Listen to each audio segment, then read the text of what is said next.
How's it going? Today, I'm talking about how to keep strength training simple enough to actually do it. This is Running to the Castle, a podcast for slow, back of the pack Run Disney runners on a journey to running magical miles. Join me, Dr. Allie, as I share the secrets I've gathered as a runner, doctor of physical therapy, and coach. You'll learn the exact ways I get my clients to the castle strong, have a bigger buffer ahead of the balloon ladies, and have time to stop for character photos. Keep listening if your goal is to PR in fun, cross the finish line without feeling broken, and have energy to enjoy the Disney parks. So, of course, disclaimer, strength training is not my favorite. I would rather just go out and run and then stretch and take a hot Epsom salt bath. But being a female in her late 30s at the time of recording this, I know I need to strength train. I need to strength train for my body, for longevity. As I'm getting older, as women get older, we lose muscle mass, we lose bone density, and strength training are ways to combat that. And it's good for running. Strength training is important, right? It's for running. It's not as important as you see so many people talk about. And let me clarify that, because it's not as important as you see everybody else talk about, for the sole reason that if you are new to running, if you are always injured and have a race that you can't back out of, or you have a life situation where you can only do so much, I would recommend that the thing that fall off be strength training, or manipulate the schedule to make it so that you get some in, but it's not going to take 2 hours in the gym, right? And strength training in the gym can be intimidating. So a lot of runners, new runners, or Disney runners where they're not a runner first, you're a Disney adult first, right? Like, I'm a Disney adult first. I'm not a runner first. I basically only do Run Disney races and the occasional local race, like what I'm doing for the 10K that I'm signed up for. It's been years since I've done a non-Disney race. Now, part of that is because of COVID. Part of that is because life got lifey with Royal's health condition, and so be it.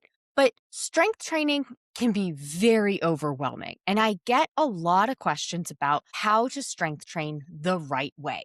That is a loaded question, because what is the right way for you? First and foremost, what is your goal for strength training? Right? Are you looking for body composition changes, meaning you want to lose fat, lose weight? Do you want to be visibly more toned, where somebody can tell, oh yeah, look at those shoulders, look at those biceps, look at those triceps. You want to have Jennifer Aniston arms, right? Those would be body composition changes. Or do you want to stop getting injured and someone somewhere told you that you need to strength train because that's your knee is weak and that's why you need to strength train? Spoiler alert, strength training does not eliminate knee pain. I have all sorts of other podcasts about that.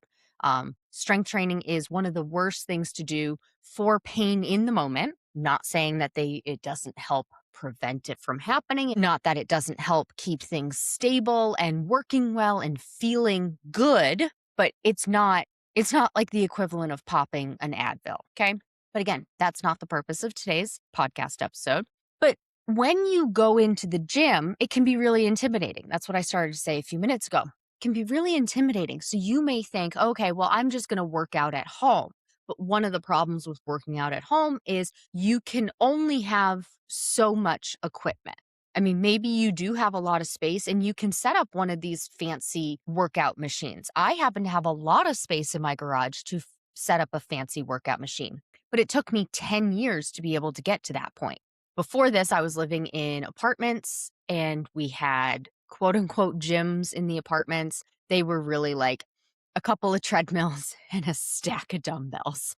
But I've also been a member of gyms. But at home, runners may say, oh, well, I'll just get some elastic bands. I'll get some light dumbbells, which is great. It's great that you're doing something, but is it challenging you enough? If it doesn't challenge you, it doesn't change you, right? So we've talked about the pace test for running to figure out your easy, moderate, and hard paces so that you push your upper limits on your speed workout so that you can get faster, and you know your easy pace, you know your lower limits of what running pace it is. That is the slowest running pace you could be doing without walking, so that you can actually give yourself some recovery and not be always pushing your upper limits, because it's a balance, right? We don't want to land in the gray zone, but we need to push our upper limits sometimes and our lower limits at other times, right? Same thing with strength.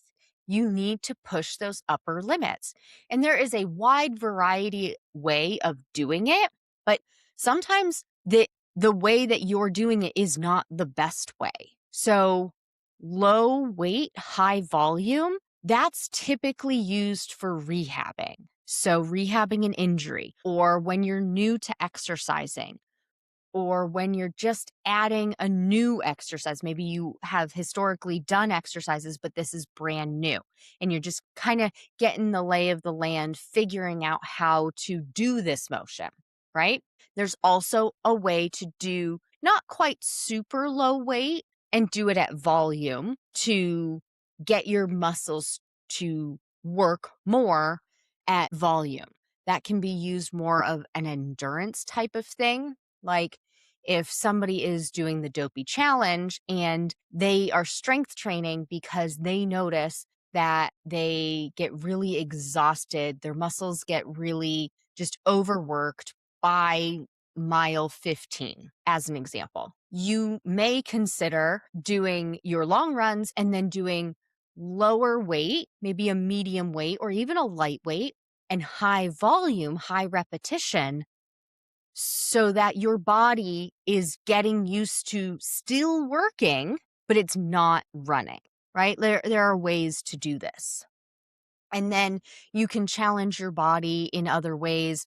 If you don't have as much workout equipment, you can do an isometric hold in the middle of a workout. So let's say you're doing squats and you only have 10-pound dumbbells, but that's not cutting it for you anymore. Well, you could squat and hold that position and be holding onto the weight, or maybe you're doing a wall sit with a weight on your legs, right? You're still working those muscles in a different way.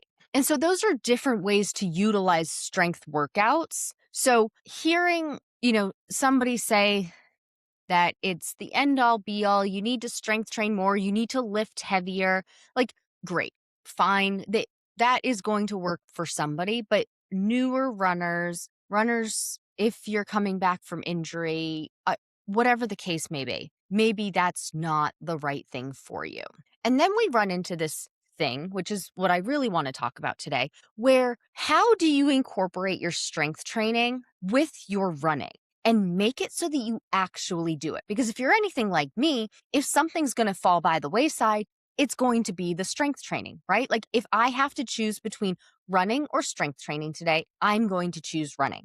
I did it. I chose my long run today. I did not do my upper body strength workout today because I chose to run. And then by the time I got home, the timing was off. I had a few things to do, but also it was already 95 degrees in my garage, which is where my workout equipment is. And yes, I can have a fan on and that works well for me. But when I thought about it, I was like, you know what? Today's not the day. It's fine, whatever. But one of the things that keeps runners from doing strength workouts is it's not actually simple enough for them. And so whenever somebody asks me, well, what's the best strength workout for a runner? My answer is the one that you're going to do. So in Stronger, Faster, Finisher, I have a whole slew of exercises for people to choose from. And based on their initial questionnaire, I will input exercises if they want. Some people have a really solid routine. They don't want me to touch it. I do review it to make sure it is well-rounded, but other people have no idea what to do. And so I will put videos in there. Now, historically, I have worked more with people in the rehab space, like coming back from an injury. But I'm kind of moving away from that just based on what works well for the programs I run, right? And so I'm seeing less and less and less of that. And so I'm actually incorporating more videos of using the workout machines. Now, I also didn't have access to workout machines to be able to film on, because at the gyms that I was a member of, you can't film. You can't film yourself in there. And so that just wasn't an option, but now it's an option for me. So most of my videos were kind of at home workouts with dumbbells, elastic bands, figuring out how to make things harder that way. And so runners will ask me, what should I be doing? And I do recommend hitting all major muscle groups. So quads and hip flexors, I consider one group, posterior glutes, lateral glutes, hamstrings, calf muscles, and then some upper body and some core exercises. I think I listed all of those. I'm not reading it off of a thing. So that's just what comes off the top of my head. So hit all major muscle groups within reason. You can set it up either lower body and upper body workout days. So one day be lower, one day be upper, include core, 1 or 2 core exercises in each of those, or you could make them whole body workouts. Ideal situation is 3 days a week if you're doing whole body workouts. If you're doing split up, lower and upper, I do recommend 4 days a week. Make it simple, make it what you can do. One thing you could do, if it's just overwhelming for you, maybe you have that whole list, and that whole list might be 15 exercises once we get down into it with the lower and the upper body. Well, pick 5 of those and do 5 one day, then do the next 5 another day, then do the next 5 another day, and the next 5 another day. That adds up to 20. Let's say there's 15 to 20 exercises, right? But just divide it up that way. Once you're done with those exercises, you're done. Maybe it will take you 20 minutes. Maybe it'll take you 30 minutes. Okay? Because if you're going to the gym and you're thinking, or you're working out at home and you're thinking, oh my God, this is like workouts are going to take me 2 hours. I don't have 2 hours 3 days a week. I would rather be doing something else, right? Okay, great. Can you do 3 or 4 days, 20 minutes? Pick 5 exercises each day to do and just do those and make it well-rounded. So within that, hitting every muscle group, and do the first 5 on Monday, the second 5 on Wednesday, and the third 5 on Friday, or whatever the days that you're working out on are. Make it work for you. But another thing that I want to bring up is, what if the exercises that you're choosing are actually too demanding of your brain? What if it's not actually that you don't like the exercise or the time constraint's not an issue, but you are finding that you just have so much on your mind that when you're at the gym, having something else on your mind is a stop. That is a blockade. And it may not even be actively on your mind. What if it is subconsciously on your mind? That is going to be a big limiting factor. And this is where I am going to sing the praises of using strength machines, workout equipment, not using dumbbells, not using elastic bands, not doing body weight exercises either. So one thing that comes into play when you're doing these other exercises, when you have to do lateral walks, as an example, monster walks as they're called in the physical therapy world, where you have the elastic band around your shins and you're walking sideways. When you do something like that, your brain has to be in on it too. You can't just mindlessly do that. Even if you aren't thinking that you're thinking about it, you do have to think about it, because if you step wrong, if you step too far, if you don't step far enough, it's not doing the exercise right. Things like dynamic lunges or static lunges. I just talked to a new client the other day where stepping back with a lunge put her off balance enough that she got hurt.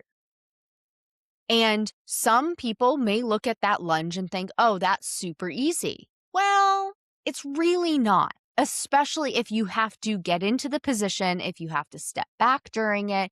if it's a dynamic exercise, and just the coordination, even if it is a static exercise, the coordination that your body has to go through. We need your neurologic system and your muscular system to be working together simultaneously. So it's neuromuscularly demanding.